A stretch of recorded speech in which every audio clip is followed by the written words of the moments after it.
কে বলতেছে কাচ্চি বিরিয়ানি রান্না করো, তো ভাবি বলতেছে যে আমি কাচ্চি বিরিয়ানি করা জানি না। তা আমি এখন বলতেছি যে ভাবি আমি তো কাচ্চি বিরিয়ানি করে আমার বাচ্চাদের খাওয়াই, তা আমি শিখে দিচ্ছি আপনি করেন। তো আমার ভাইয়া বলতেছে ঠিক আছে, এই তো আমার ছোটো বোন তোকে শিখে দিবে, তুমি সহ অসহ করো। তো আমি এক ভাবি বলে দিচ্ছি যে বেরেস্তা করেন, পেঁপায় একটা চাকা কাটে নেন, ব্লেন্ডার করে নেন, পেঁয়াজ বেশি করে আমি কাটে দিলাম, ভাবি খালি চুলা পথ রান্না করেছে, সব সহযোগিতা আমি করে দিলাম। কারণ ভাই বলে কথা, ভাই খাইতে চাইছে। কারণ সেদিন আমায় গল্প করছি, তো বলতেছে তুই কাচ্চি বিরিয়ানি রান্না করে পারিস, তাহলে আমাকে একটু খাওয়া। তো আমি গেছি, তো ভাবিকেও বলতেছে যে দুজনা মিলে কাচ্চি বিরিয়ানি করো। এই টাটকা মাংস নিয়ে যাই দিল। এই তো মাংস করলাম কি, টক দই, বেরেস্তা, একটু চিনি, তো তারপর হলো এই কিশমিশ, বিভিন্ন মশলা সব একটা ব্লেন্ডার করা যেন গোটা না থাকে। সবগুলা ঝাল ঝাল একটু কম দিছি, কাঁচা ঝাল একটু বাটে দিছি যাতে শেকা হয়।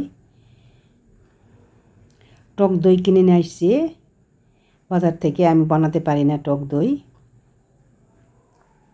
সবগুলাতে মাংসটাকে ভালো করে মাখে নিতে হবে, সুন্দর করে, মানে কোথাও যেন না পাওয়া হয় না। তেল তুল সব দিয়ে মাখে নিতে হবে। মাংস যা যা দেয় সব কিছু দিতে হবে। ভাবি বলতেছে যে তুই দেখ আমি করে দিচ্ছি, আমি খালি বলেছি যে ভাবি এটা এটা দেন। ভাবি বলছে ঠিক আছে তুই খালি বলে দে। আমি বলেছি, ভাবি সব কিছু করতেছে আর ভাই দেখতেছে, বাহ তুই তো ভালোই রান্না করা পারছিস, খুব সুন্দর তো রান্না শিখেছিস তুই। তো হ্যাঁ ভাই, আমার ওই ছেলেটা খেতে চায়, মেয়েটা খেতে চায়, এই জন্য আমি এই ব্লেন্ডার করে এগুলা করে রান্না করেছি। তো ব্লেন্ডার করা মশলা যেন গোটা না থাকে, সব কিছু মাংস দিয়ে একদম এমনভাবে মিলন করে মাখেন যাতে মাংসর গায়ে গায়ে যেন লাগে থাকে। আদা বাটা, রসুন বাটা সব কিছু ব্লেন্ডার করেছি। ভাবি আমাকে বললো যে ব্লেন্ডারগুলো কর, যা কী কী লাগবে ব্লেন্ডারগুলো কর। আমাকে দেখে দিলে আমি সব আবার বের করে দিচ্ছে, আমি সব ব্লেন্ডার করলাম।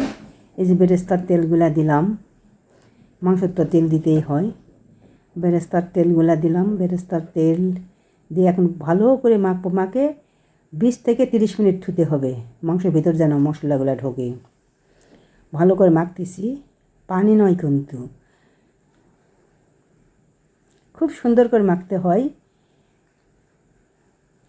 ভাবিকে আমি বলতেছি যে ভাবি হাতের জোর দে মাখেন, তো বলতেছে আমার হাতে অত জোর নাই ভাই, তোরা ভাই বোন এসে মাখ। তো আমি আবার ভাই করছি যে হ্যালো, ভাবি বলে গায়ে জোর নেই, দুনিয়া খেয়ালে ওর গায়ে জোর হবে না, এই কথা বলতে মতন জগা লাগেন না। এই কথা বলে আবার ভাবি মাখতেছে, আমি সব বলে বলে দিচ্ছি। বলছে ভালোর যদি না হয় তা তোর হবেই। তো আমি বলছি ভালো যে হবেই ভাবি, আমি কয়েকবার রান্না করে খাইছি। এদিকে এই বড় করে আলু কাটে নিছো, আলু কাটে নিয়ে আমি আবার আলু কাটে দিলাম, দিয়ে তেলে ভাজে নিল আলু। এইদিকে বিরিয়ানির চাল এখানে ধুয়ে আনে ভাতের পাতিলাত করে ঢুকিয়ে দিছি। এখানে ধলো ফল, কালো ফল, দারচিনি, লবঙ্গ সব কিছু দিয়ে ভাত সিদ্ধ করে পানি ঝরে নিছি।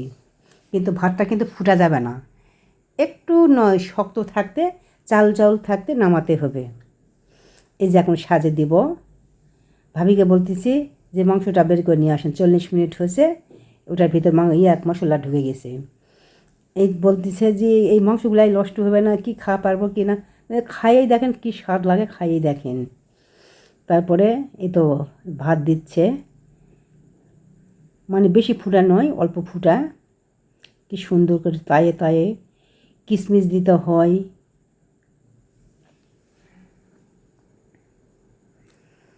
আমিও প্রেশার কুকার করেই করি, কারণ পাতিলাত করে করলে আমার মানে কি হবে না হবে এখানে ভাপ বাড়ায় না। ভাবিকেও তাই বলেছি যে আপনিও প্রেশার কুকারতে দেন, যা দেবার কোষ তাতেই আমি দেবো, কিন্তু ভালো যেন হয়, খাইয়েই দেখেন ভালো অবশ্যই হবে। এই বলে সব ভাবি আমি বলতেছি যে একটা করে 2 হাতা করে ভাত দেন, দিয়ে ওর উপর বেরেস্তা, কিশমিশ, আলু একটা করে তেলে ভাজা, সব একটু সুন্দর করে সাজে দেন, 2-3টা স্তর দেন ভাতের। কত কি দেখতে তো ভালো লাগতেছে রে, তো ভালোই লাগে ভাবি, খুবই স্বাদ লাগে।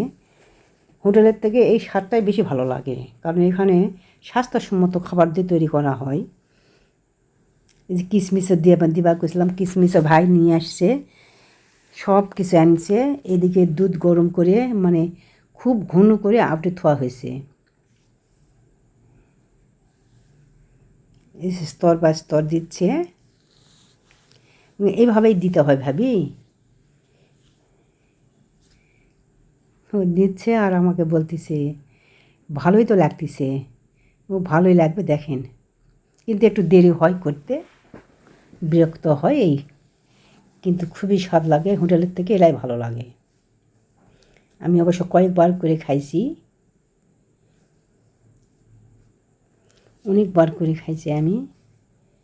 এদের যতবার স্তর পড়বে ততবার কিশমিশ, পেঁয়াজ, বেরেস্তা, তেল আর এই আলু দিতে হবে সাজে।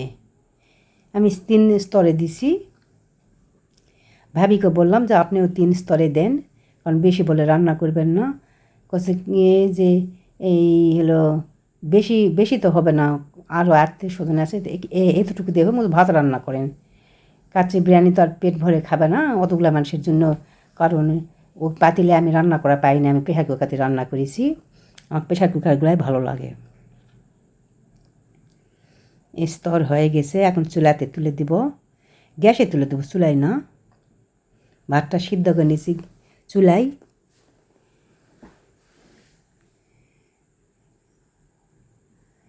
প্রতিটা স্তরে কিশমিশ দিয়ে একটু এখন দুধ দিব, দুধ আউটানোর দুধ। ভাবি বললাম যে দুধটা আউটে রাখেন, এতে ভাবি দুধ ওরা আউটে রাখিছে, জাল টাল দিয়ে ঘন করে থুয়ে দিছে। 1/2 কেজি দুধ আউটে 1.5 পোয়া মতন করেছে। এই তো দিয়ে দিল। এখন ঝাপনা দিয়ে মুখটা এই আটা দিয়ে এই ঢাকনার চতুর্দিকে লাগিয়ে দেব, যাতে বাতাস না বাড়ায়। বাতাস বের হলে মাংসটা সিদ্ধ হবে না, কাঁচা মাংস তো সিদ্ধ হবে না। এই অল্প একটু জাল দিয়ে নিলাম, এখন গামলাতে দিব, গরম করে নিলাম জিনিসটা। গামলাতে পানি দিয়ে পানির উপর বসাই দেব। এই যে দিছি। ভাবি করছে যে আমার গামলাটা নষ্ট হবে না তো? না না, আপনার গামলা নষ্ট হবে না, দেখেন, কারণ একটা জিনিস করতেছেন, যদি ভালো না হয় তো খারাপ খারাপ লাগবে।